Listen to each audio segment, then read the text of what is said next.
देखेलंगे भैया बहनी हम गरीब आमदी बानी हमरे वालन के देखे देखे वीडियो बनावतानी गरीब बानी मोबाइल हमार खराब बा बाकी यहीं धुधुरा है से हम वालन के वीडियो बना वालन के लगे हम छोड़तानी देखी लंगे हई हम तिलौरी डलले बानी रउआ लंगे खाती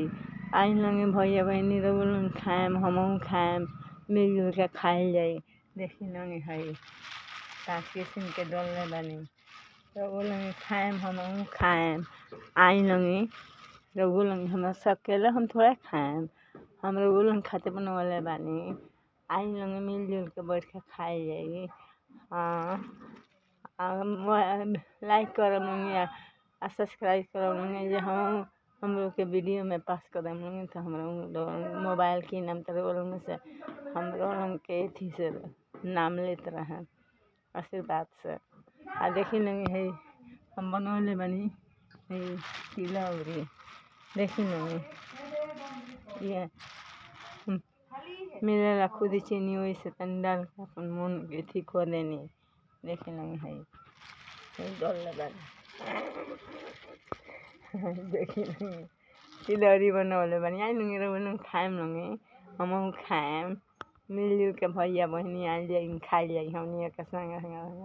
रउआ के साथे हमरा रहे के बड़ा मन करता और वीडियो लाइक करम सब्सक्राइब करम तो संगे संगे रहल जाई। आई लंगे है छनाई हमनी के बैठ के खूब मौज से बैठ के खाइल जाई आराम से अपन दुख हम सुख हम कहल जाई। हमहू तो गरीबे बानी कौन हम अमीर बानी आई लंगे रउआ के साथे रहे के चाहतानी रउआ अपना साथी बना ले लंगे हमरा के आई लंगे देखी लंगे है बनवले बानी है देखी लंगे आइम लंगे तो रउआ लंगे खाएम हमहू खाएम संगे संगे आ वीडियो अच्छा लगे तो वीडियो बना के भेजतानी मोबाइल हमार खराब